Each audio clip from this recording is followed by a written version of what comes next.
And the first people they started to persecute were the Gnostics, because the Gnostics, and this is an idea that many who are committed to Christianity will find repulsive or very difficult to accept.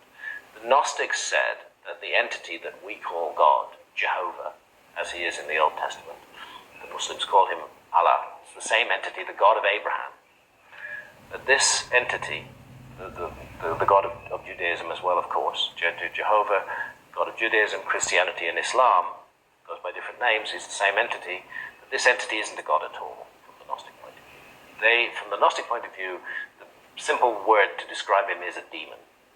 He's a demon. And what he's done is he has convinced mankind that he is God. And he wants us to, because he's really a demon, not a God at all, he wants to bring out the worst in us. He wants us to behave in ways that cause fear and terror and hatred and division, because that's what he thrives on. That's what he grows on. He grows on that, the manipulation of hatred in humanity. And if you look at the statements and the actions of the God of the Old Testament, he is not a nice guy. The stuff he does, the mass murders that he's responsible for, the incitement that he delivers to his followers to engage in horrific acts occurs again and again, and you have to ask yourself, can this be a good thing? Can this be a good thing when he's telling us to go off and commit acts of murder in his name? And those acts of what I often say is, when you look at the three mainstream monotheistic faiths, all of them talk the talk of peace and love. But actually, if you look at the walk they walk, it's a walk of hatred and fear and suspicion.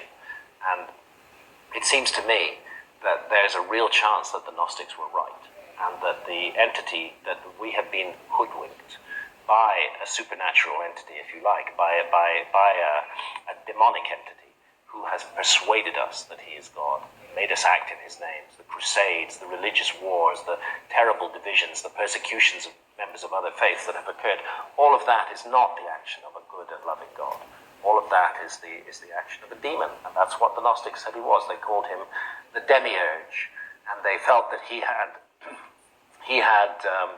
representatives in the human race who disguised themselves as human beings, who were called archons, whose whole sole task was to mislead us further down the path of darkness and take us away so that we would never realize the divine spark within ourselves, and that a grand cosmic game is being played out here, at which the human race is the fulcrum, and the decisions that we make and the choices that we make are not only important to us, but are important to the whole cosmos. This is the center of the Gnostic idea. It's a very powerful idea, and I think it's an idea that merits further exploration.